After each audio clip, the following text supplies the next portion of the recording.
बातमी आहे, सोलापूर लोकसभा मतदारसंघातून महाविकास आघाडीनं आपल्यावर अन्याय केला, त्यामुळे माढा लोकसभा मतदारसंघातून अपक्ष निवडणूक लढवण्याची घोषणा करणारे शेकापचे युवा नेते डॉक्टर अनिकेत देशमुख शुक्रवारी अपक्ष उमेदवारी अर्ज दाखल करणार होते.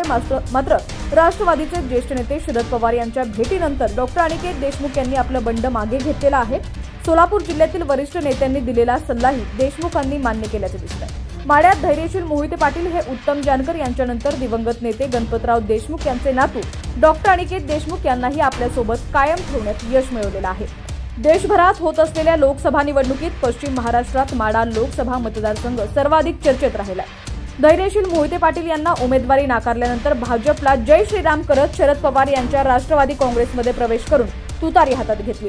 माढ्यात मास्टर स्ट्रोक मारण्याचा प्रयत्न देवेंद्र फडणवीस यांनी केला होता. माळशिरस विधानसभा मतदारसंघातील उत्तम जानकर यांना देवेंद्र फडणवीस यांनी भेटीचं निमंत्रण दिलं. फडणवीसांच्या भेटीनंतर जानकर हे धैर्यशील मोहिते पाटील यांच्यासह पवारांना भेटले.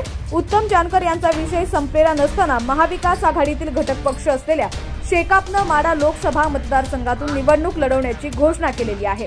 महाविकास आघाडी आपल्याला गृहीत धरत नाही, आपण अपक्ष उमेदवारी अर्ज दाखल करणार असं पत्रकार परिषद घेत डॉक्टर अनिकेत देशमुख यांनी जाहीर केलं होतं. पत्रकार परिषद सुरू असताना डॉक्टर अनिकेत देशमुख यांना शरद पवारांचा फोन आला. बारामतीला बोलावून घेतलं. बारामती इथं धैर्यशील मोहिते पाटील आणि डॉक्टर अनिकेत देशमुख यांची भेट झाली.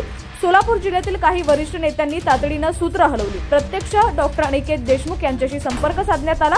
वरिष्ठांनी दिलेला सल्ला आणि पवारांच्या भेटीनंतर डॉक्टर अनिकेत यांनी माढ्यातून निवडणूक लढवण्याची केलेली घोषणा मागे घेतली. तसंच महाविकास आघाडीसोबत राहणार असल्याचं देखील स्पष्ट केलेलं आहे. आमच्या संस्थेचे काही विषय होते, तसंच माढा लोकसभा मतदारसंघात यापुढील काळात आम्हाला विश्वासात घेण्यात येईल असं आश्वासन दिल्याचं डॉक्टर अनिकेत देशमुख यांनी पवारांच्या भेटीनंतर सांगितलेलं आहे.